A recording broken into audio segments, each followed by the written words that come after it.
propósito cuando empecé a hacer el sermón era predicar de los versículos 3 al 14. Pero eso no va a poder ser posible, así que vamos a predicar parte del pasaje hoy y parte de lo que resta lo vamos a exponer la semana que viene. Efesios capítulo 5, versículos 3 al 14.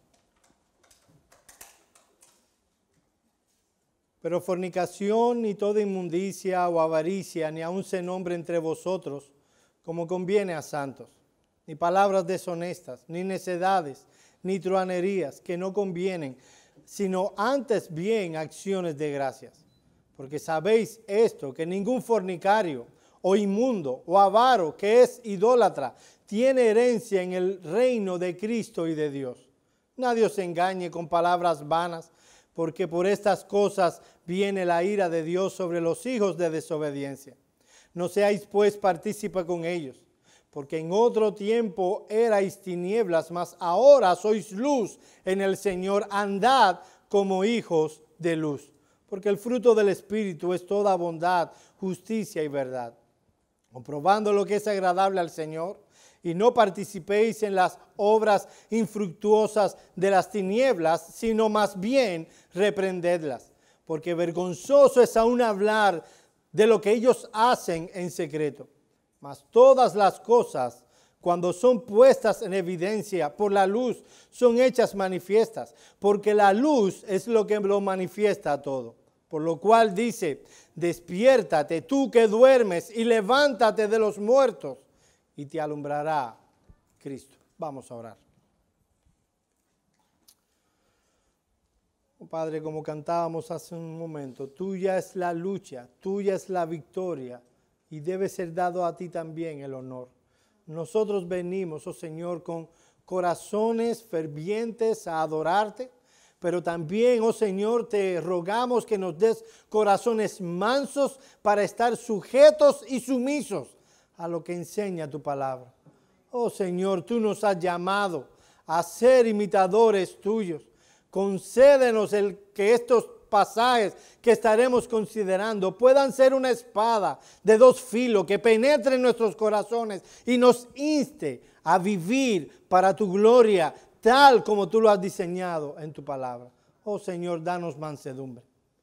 Ilumina nuestro entendimiento y háblanos en esta mañana. En el nombre de Cristo oramos. Amén. Vivimos en una generación que ama los milagros. Uno ve en las iglesias por ahí diciéndole a los creyentes, reclama tu milagro, busca tu milagro, anhela tu milagro. Pues bien, la regeneración es el milagro más grande que Dios realiza en la vida de un pecador. No hay otro milagro más grande que ese, la regeneración. La regeneración es más importante que cualquier milagro de sanidad que pueda ser realizado en la vida de un pecador. Ponga a un hombre, a una mujer con una enfermedad terminal, un cáncer que de ninguna manera podrá librarse. Su camino es a la muerte. Y venga y veamos, que Dios tiene misericordia de ese enfermo. Dios tenga compasión y realice un milagro y le sane de esa enfermedad. Aún así, en el futuro, tal persona podrá enfermar de nuevo y morir. Pero en aquel en que se realiza la regeneración, puede ser que enferme, puede ser que tenga un cáncer terminal y muera. Sus ojos serán abiertos en el reino de los cielos. ¿No es la regeneración el milagro más importante que un pecador puede recibir? La regeneración es el milagro más grande que Dios puede derramar sobre un ser humano, un pecador, no solo por su importancia, sino también por el despliegue de poder que se obra en aquel en que se realiza. Está la condición, oye bien mi hermano, está la condición del pecador que se encuentra espiritualmente alejado de Dios, que el cambio que ocurre en el corazón del pecador que está siendo regenerado sería imposible para un ser humano lograrlo a menos que el poder de Dios obre en él. por medio de la regeneración. Un hombre puede, con toda la fuerza de su ser, tratar de vivir para la gloria de Dios. No podrá hacerlo, a menos que venga la regeneración y obre ese cambio radical y total en el corazón. Miren cómo plantea este problema el profesor Murray. ¿Cómo puede, pregunta él, una persona muerta en delitos y pecados, cuya mente es enemistad contra Dios y que no puede hacer lo que es agradable a Dios, responder a un llamamiento tal como el tener comunión con Cristo? ¿Cómo puede hacer eso un pecador que está muerto en sus delitos y pecados, hacer tal cosa? Pregunta Murray. La comunión nunca es unilateral, dice Murray, siempre es mutua. Por ello, la comunión de Cristo ha de involucrar un abrazo a Cristo en arrepentimiento y fe. ¿No es verdad? Y continúa él diciendo, ¿y cómo puede una persona con el corazón depravado y cuya mente es enemistad contra Dios abrazar a aquel que es la suprema manifestación de la gloria de Dios? ¿Cómo puede hacerse tal cosa? La respuesta, dice Murray, es que la contestación del creyente y amante que demanda el llamamiento es algo moral y espiritualmente imposible por parte de uno que está muerto en sus delitos y pecados. Dios llama, venid a mí, tomad de las aguas y bebed y sed salvos. ¿Cómo puede un corazón muerto en sus delitos y pecados obedecer tal mandamiento? Él dice, venid a mí todos los que estáis trabajados y cargados, obviamente de sus pecados, y yo os haré descansar. ¿Cómo puede un corazón depravado que ama, anhela y se deleita en esos pecados estar cansado de esos pecados? ¿Entienden la pregunta de Murray? Esta es la descripción que hace Dios de un hombre no regenerado, de una mujer no regenerada. Y Él os dio vida a vosotros cuando estabais muertos en vuestros delitos y pecados, en los cuales anduvisteis en otro tiempo, siguiendo la corriente de este mundo, conforme al príncipe de la potestad del aire, el espíritu que ahora opera en los hijos de desobediencia. ¡Qué descripción tan triste! Se describe al hombre sin Dios, a aquel que está viviendo su vida independiente de Dios, como alguien que espiritualmente está muerto en sus delitos y pecados. Es incapaz de tener sensibilidad alguna hacia Dios y hacia su palabra.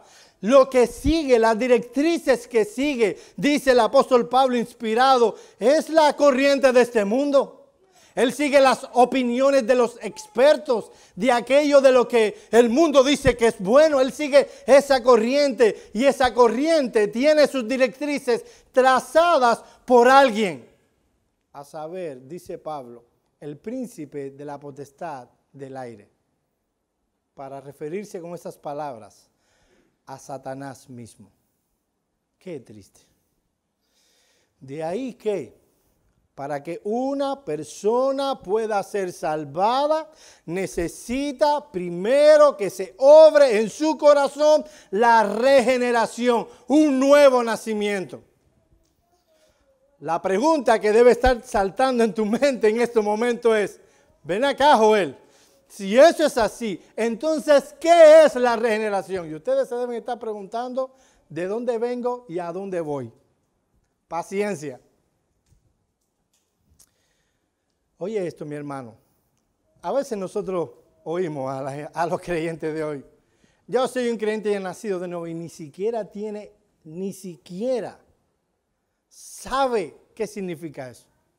Se habla del nuevo nacimiento como un logro de la humanidad, como algo que yo alcancé, como algo que busqué, procuré y obtuve. Cuando lo que vemos en la Escritura es que en el nuevo nacimiento no tenemos absolutamente nada que ver con eso. No nacimos de nuevo porque quisimos. De hecho, la expresión se toma del nacimiento natural. Nadie dijo el 5, o en mi caso, el 1 de octubre del año 1972, yo voy a nacer. no hice tal cosa, no lo planifiqué, no tuve nada que ver. Fue algo en que estuvieron involucrados mi padre y mi madre.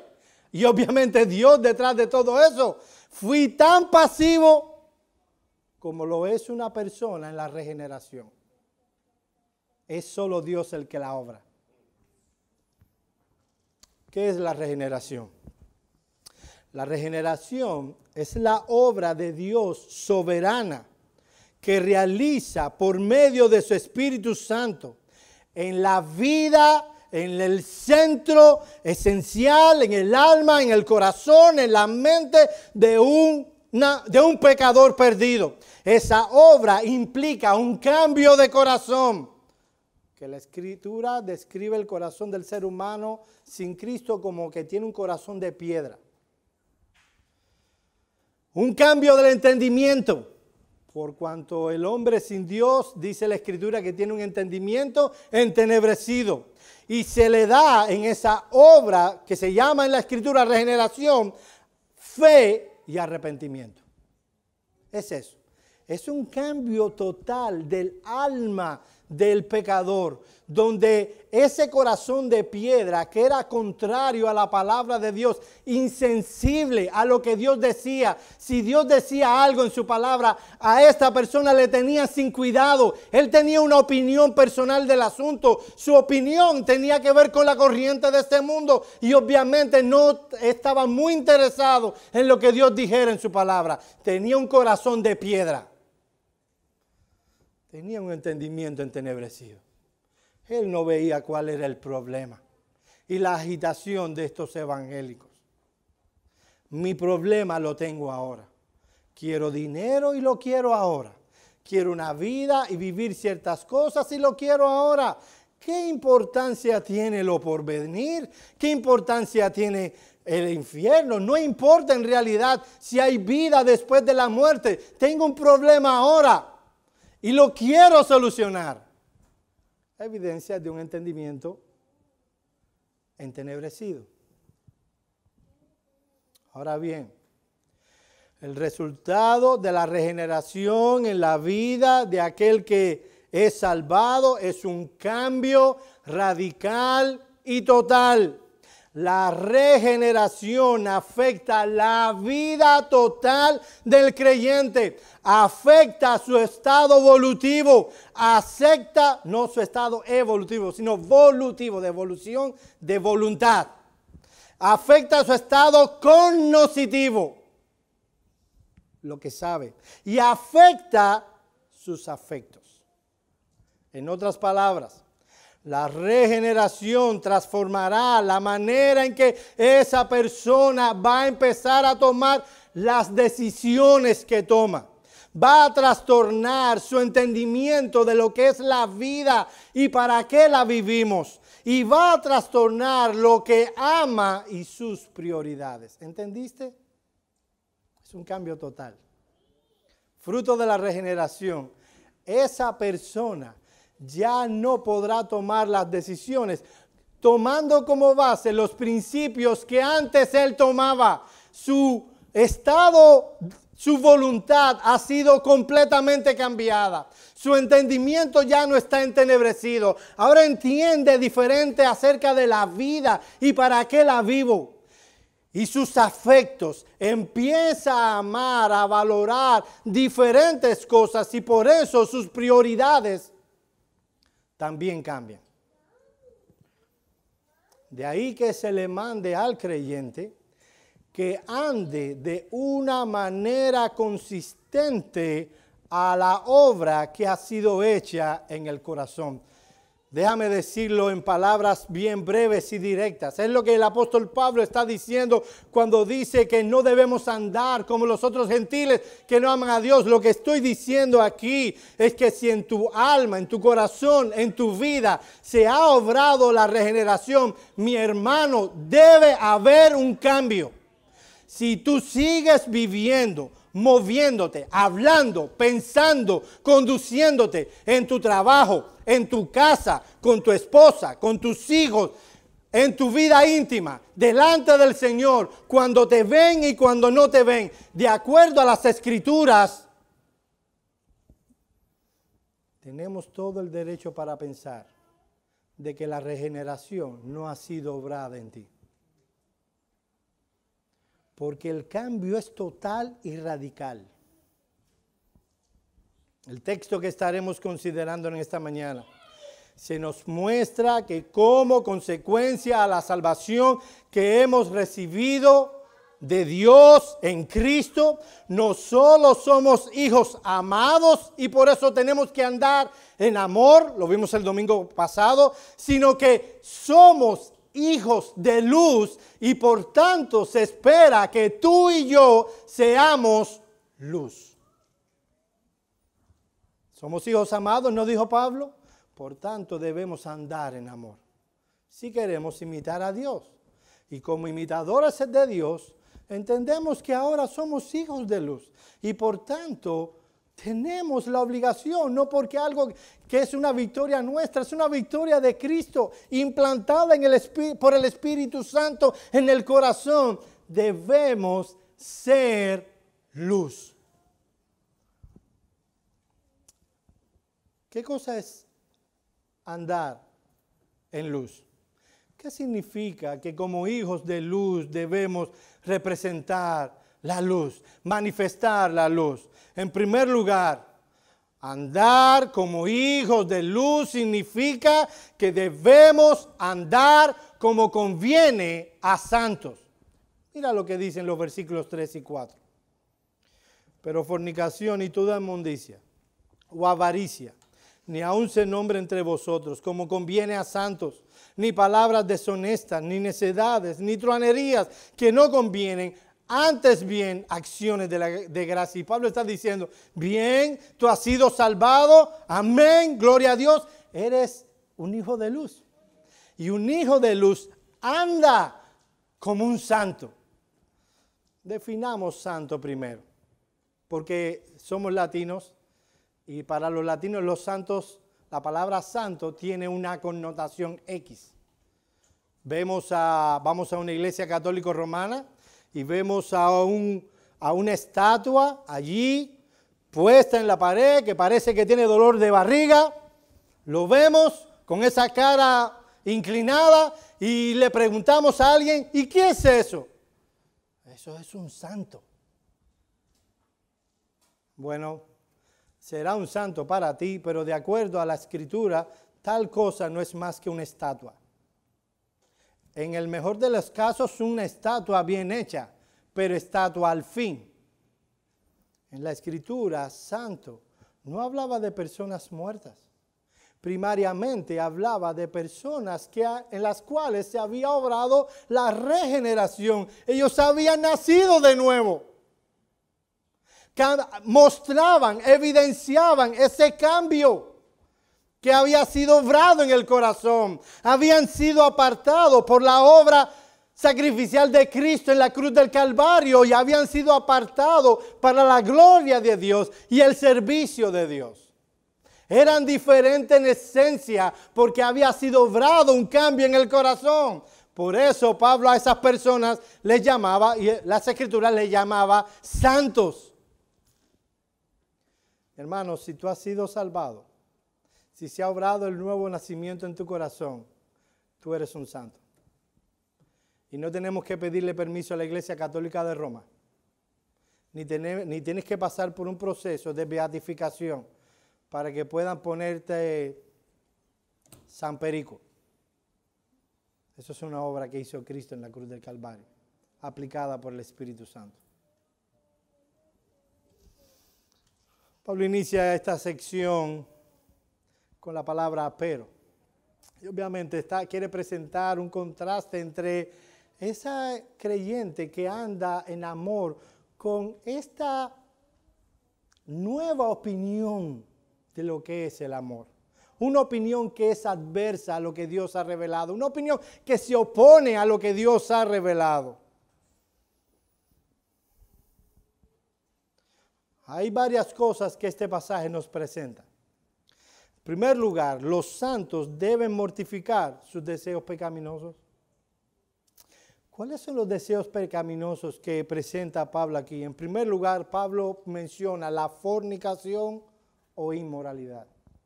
La palabra en el original para fornicación es la palabra porneia. De ahí viene nuestra palabra castiza, pornografía.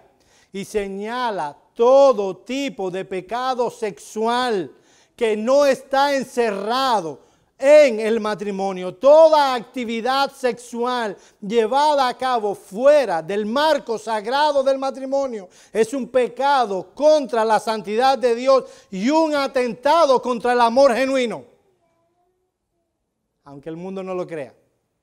Pero hay que ver lo que está pasando en el mundo. Ellos debieran decir amén a esto, porque es lo que está, las consecuencias las están cosechando. En la década de los 60, los hippies hicieron popular un eslogan que rezaba de la siguiente manera: hagamos el amor y no la guerra. Pero el concepto de amor predicado y practicado en esas comunas de hippies que se hicieron famosos en aquellos días no era más que un desenfreno sexual sin ningún tipo de compromiso ni responsabilidad, y cosecharon los resultados. Eso no es amor, dice Dios. Eso es usar a otra persona para satisfacer mis deseos y mis impulsos. El amor verdadero se da al otro, procura servir al otro, persigue el bien de los demás a costa de un sacrificio personal. Pero el mundo identifica muchas veces el amor tal como es representadas en las canciones románticas, en las novelas, en las películas, con la infatuación. Un deseo egoísta, egocéntrico de satisfacer mis deseos para mí, yo solo. Ese es el amor de este mundo. Esa pasión infatuada es diametralmente opuesta a la esencia misma del amor bíblico. El máximo ejemplo es la de nuestro Señor Jesucristo. Dice Pablo que Cristo nos amó y se entregó a sí mismo por nosotros. Pero la perversión del amor que el mundo promueve no conduce al autosacrificio, más bien nos mueve a la autoindulgencia, a satisfacernos a nosotros mismos, aunque otros puedan dañarse. Ahora dice el apóstol Pablo en 1 Corintios 6:18 que el que fornica contra su propio cuerpo peca. Dice, todo otro pecado está fuera del cuerpo, pero el que fornica, y es lo triste para algunos, que vienen las enfermedades, vienen los problemas, vienen las depresiones. ¿Y por qué? Porque has determinado jugar al amor de acuerdo a tus propias convicciones. Miren cómo cualifica Dios la fornicación. Como una inmundicia. Miren la siguiente palabra, versículo 3. Pero fornicación ni toda inmundicia. Esa palabra significa impureza, suciedad, inmundicia, corrupción, depravación. Es así como Dios mira la relación sexual fuera del marco del matrimonio y entre los casados. El sexo fue creado por Dios con el propósito de que los cónyuges lo disfrutasen, procreasen hijos, se deleitasen en ese don dentro de los marcos del matrimonio.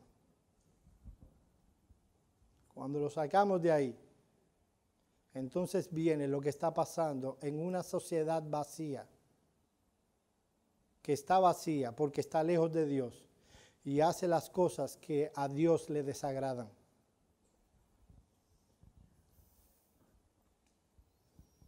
Esa impureza no tiene que ver per se con algo, un acto en sí, sino una planificación en el corazón. Dice uno de los profetas, ay de aquellos que planifican en su cama para al día siguiente llevarlos a cabo. Es de eso de lo que está hablando el apóstol Pablo. Ahora, noten a dónde nos lleva el apóstol Pablo, porque conecta esa inmundicia con la avaricia. Miren el pasaje una vez más. Pero fornicación y toda inmundicia o avaricia.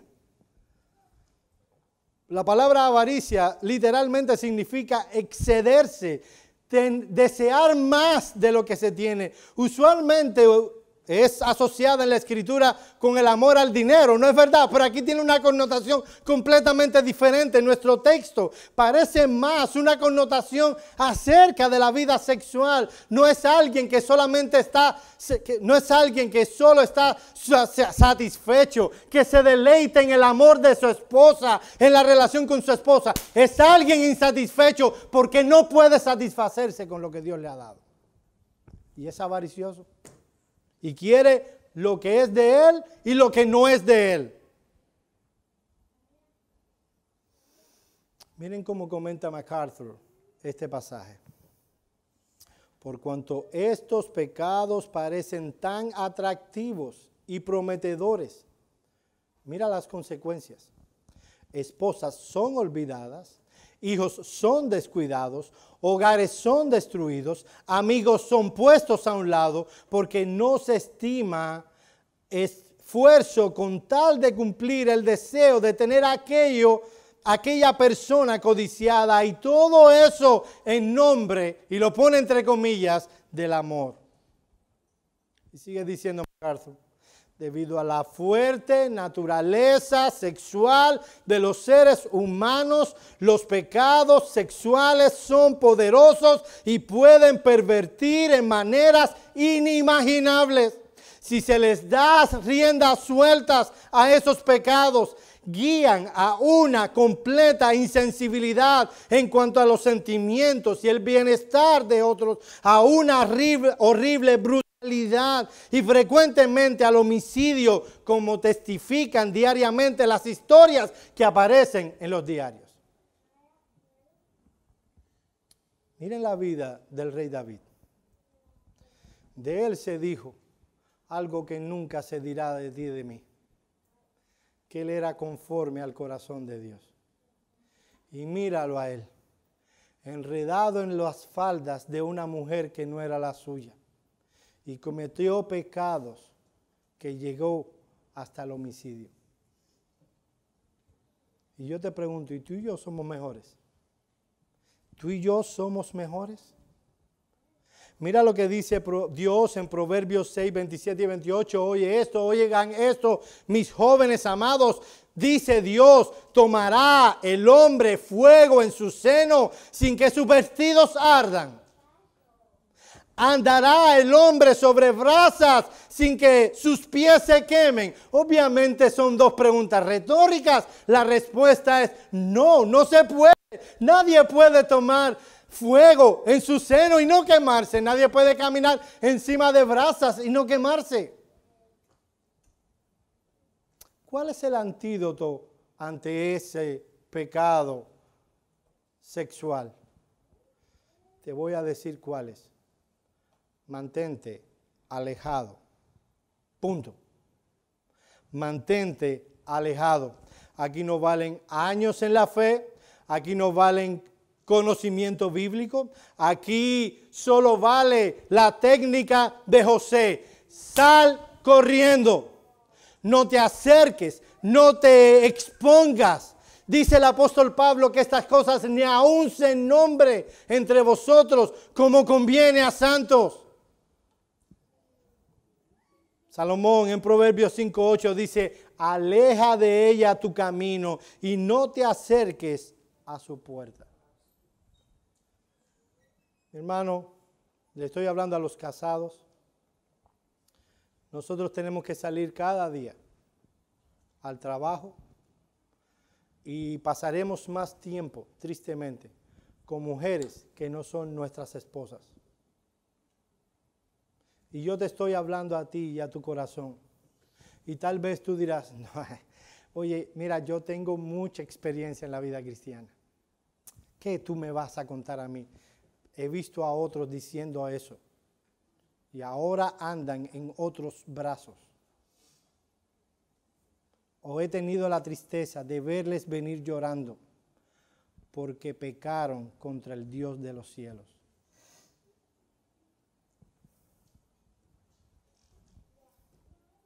Con estas cosas no se juega. Mira lo que le dice un padre a su hijo. Que nosotros aconsejamos a los muchachos de nosotros y tal parece como si tú papi vive en otra era. ¿En otra era? Mira a este papá aconsejándole a su hijo. Ahora pues, hijo mío, oídme. Proverbios 7, 24 al 27. Está atento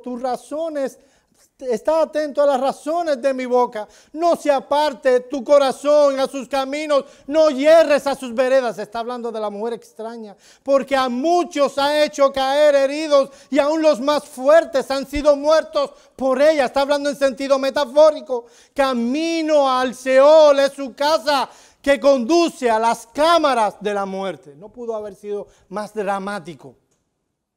Pero el asunto lo merecía. Llama poderosamente mi atención cómo Pablo aborda el tema de la fornicación en 1 Corintios capítulo 6. En los versículos 12 al 17, Pablo se detiene a traer una serie de consideraciones teológicas como acerca del cuerpo, la resurrección, nuestra unión con Cristo. Todo eso para llevarnos al mandamiento en el versículo 18, huid de la fornicación. Es como si Pablo le estuviera diciendo, ya les expliqué una serie de consideraciones teológicas de la malignidad, lo sucio de un pecado como ese. Entonces ahora, huye. Es la única solución.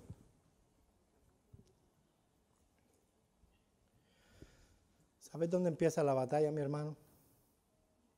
Te lo voy a decir. Hay hombres que ni se le ocurriría mirar pornografía hasta que empieza a ver shows de modelos, Miss Universo y no sé las otras que puedan haber por ahí, donde hay mujeres hermosas. No sé, yo no he visto esos programas, pero sé de eso, o sea, lo que sabemos todos. Y empiezan a mirar y a curiosear. Y ven a su señor al lado, han pasado los años, ya no es la joven que conoció, la hermosa joven con la que se casó, tú tampoco lo eres.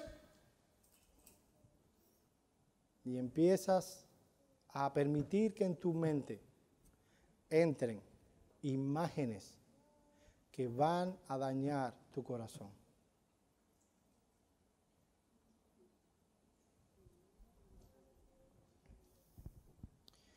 Ten cuidado con la mentalidad con que tú ves las películas de nuestros días. No dejes el cerebro en la mesa de noche y lo metas ahí. Esa mentalidad de Hollywood es contraria a Dios, es adversa a Dios. Y su fin, su propósito es ponernos cosas en la cabeza. Así que andar como hijos de luz empieza a entender que somos santos y por tanto andamos como conviene a los santos. Segundo lugar, los santos cuidan su forma de hablar. Ya hablamos un poco de eso el domingo pasado. Versículo 4. Ni palabras deshonestas, ni necedades, ni truanerías que no convienen, sino antes bien acciones de gracias. Los tres términos que Pablo usa en este versículo, de una forma u otra, hablan con la manera en que hablamos. Como decía el domingo pasado, Dios no solo está interesado en el corazón, no está interesado solo en lo que hacemos, Él está interesado en la manera en que hablamos. Palabras deshonestas significa literalmente hablar cosas bajas. Era usado en aquellos días para referirse a un lenguaje vergonzoso, obsceno o indecente. incluye todo tipo de cosas que debería avergonzar a un verdadero hijo de Dios. Luego Pablo menciona la palabra necedades. Esta palabra abarca toda conversación ociosa que no conduce a nada y que es contraria a la decencia y a la sobriedad cristiana. La palabra griega es morología. Viene de moro, que significa tonto, y logía o lego, que significa hablar cosas tontas.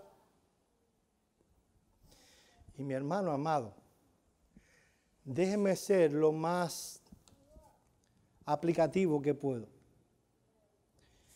Yo no he visto a muchos de ustedes, para ser sincero, no he visto a ninguno de ustedes hablando vulgaridades entre nosotros.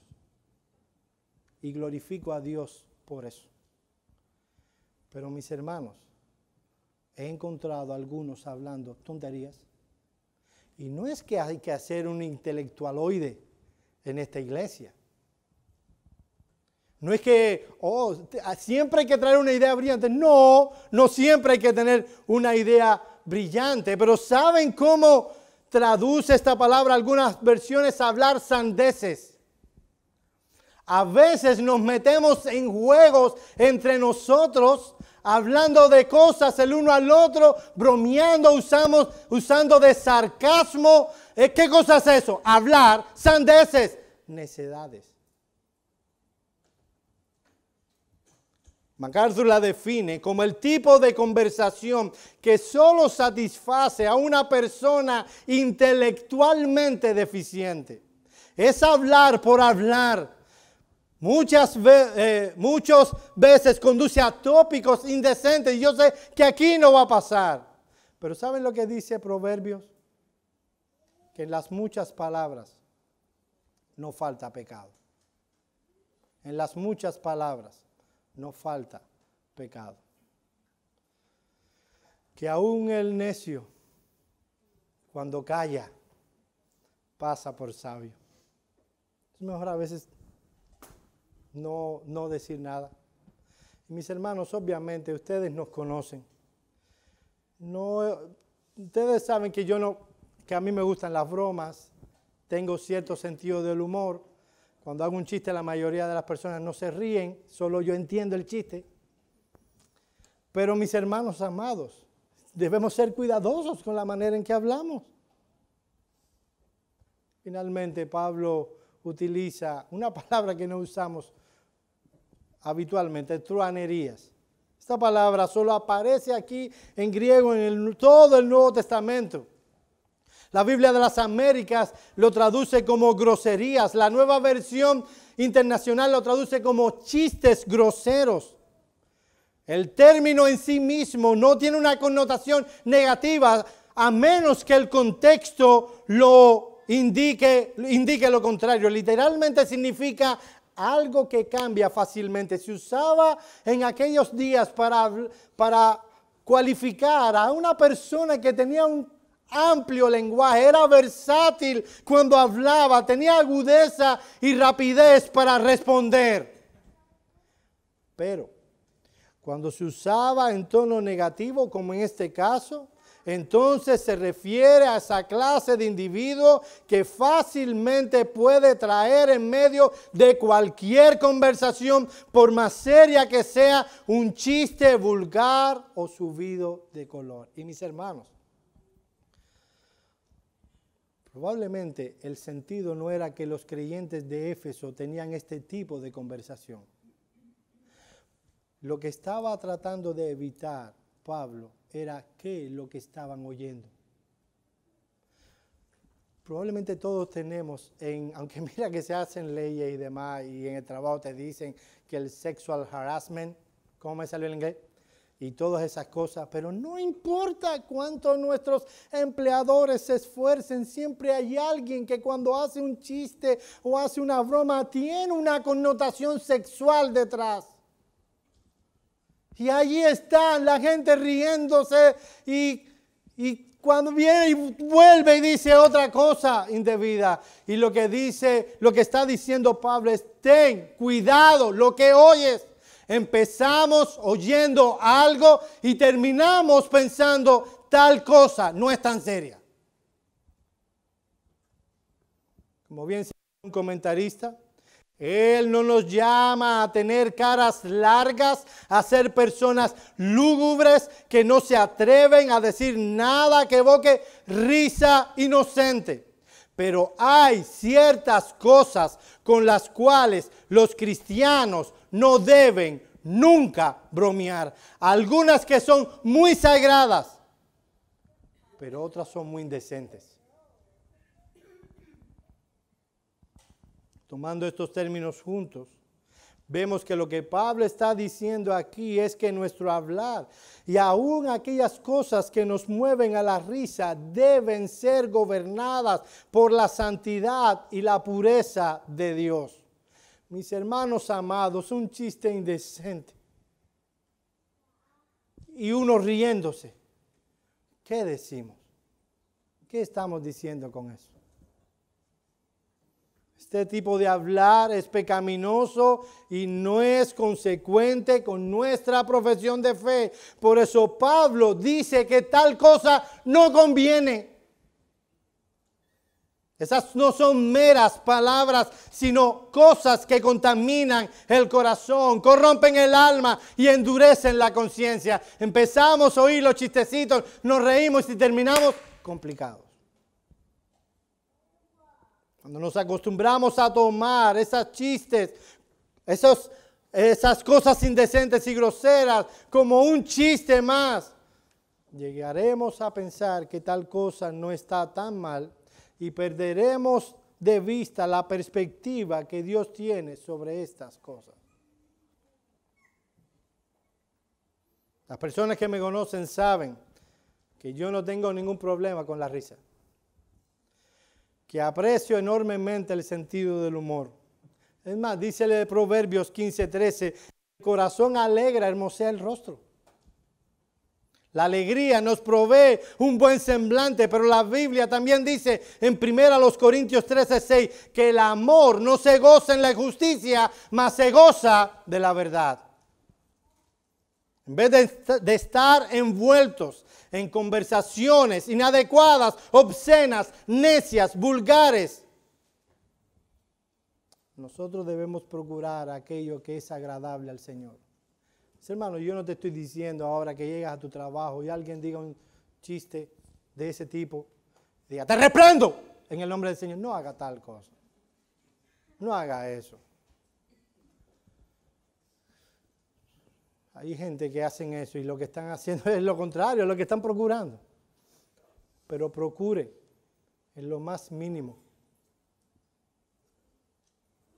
exponerse a esas cosas. Ore por esa persona que acostumbra a hacer tal cosa y en un momento en que sea apropiado, vaya y predíquele el evangelio.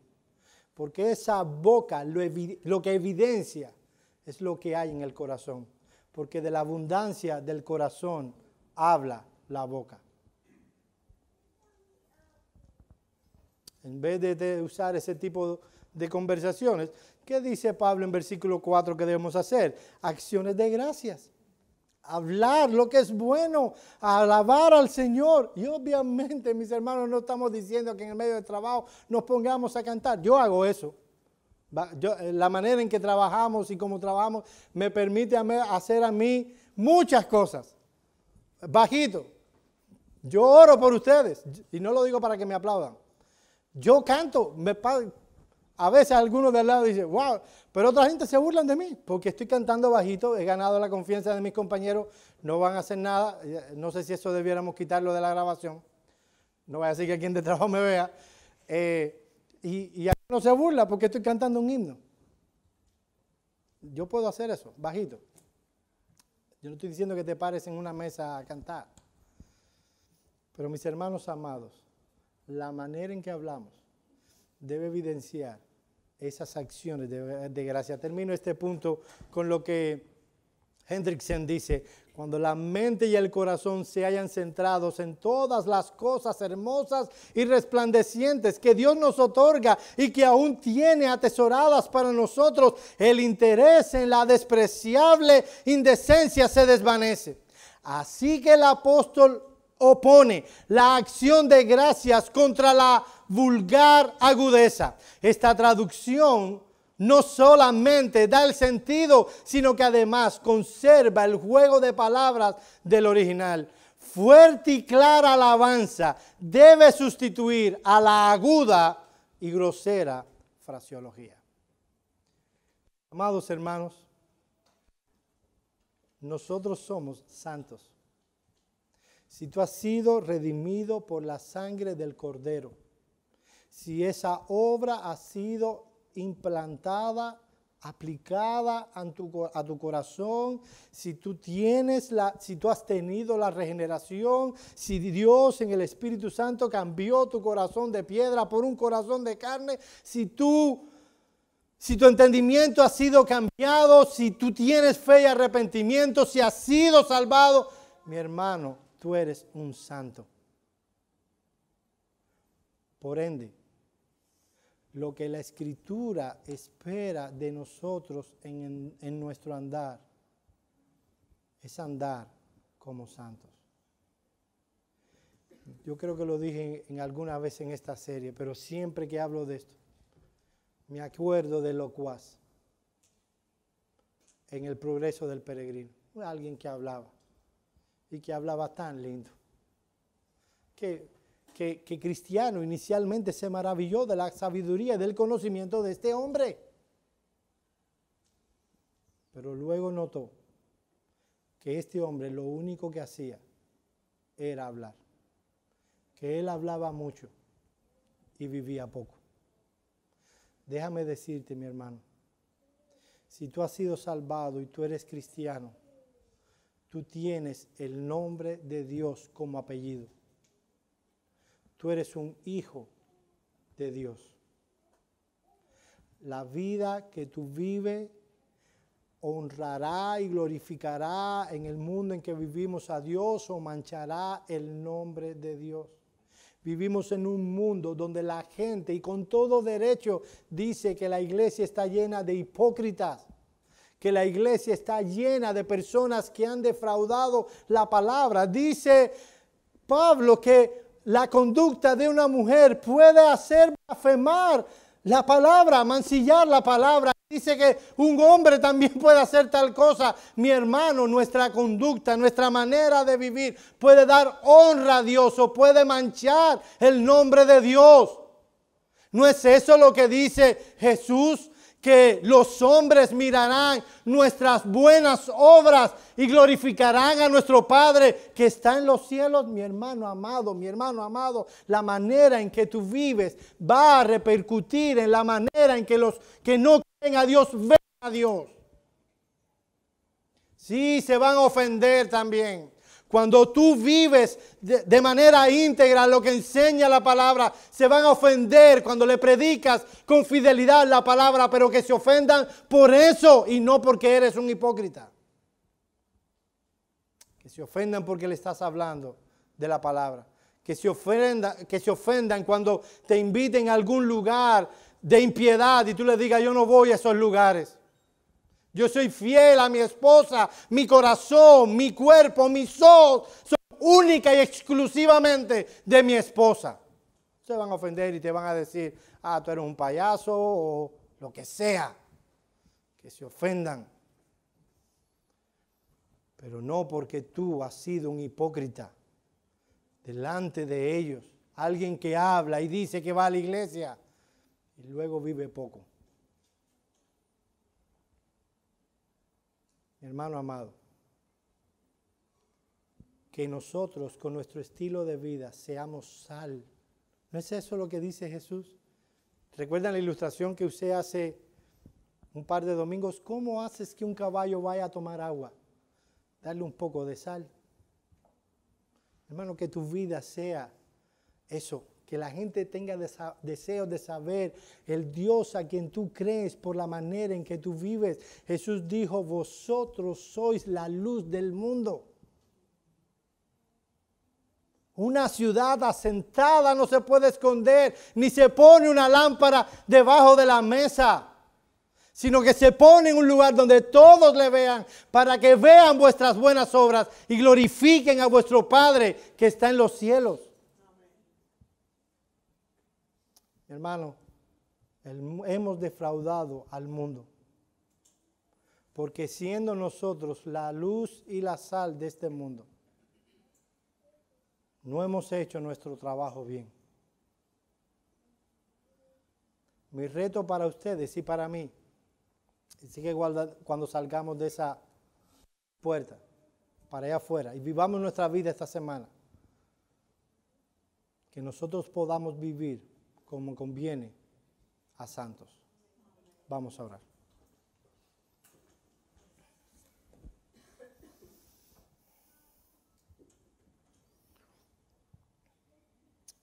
Mi Señor y Dios, nosotros queremos venir ante ti humillados, porque nosotros hemos pecado contra ti. Oh Dios, tú por tu gracia no has permitido que los que estamos aquí caigamos en pecados groseros. Oh Señor, en tu misericordia te agradecemos por eso. Oh Señor, concédenos el vivir como conviene a santos. Que podamos en nuestro estilo de vida, en nuestro entendimiento de cómo glorificarte y agradarte, fruto de la fe que tenemos, oh Señor, que podamos vivir de tal manera que podamos ser aquello para lo que tú nos has llamado, ser sal y luz. Ten misericordia de nosotros y perdona nuestras faltas y nuestros muchos pecados. En el nombre de Cristo oramos. Amén.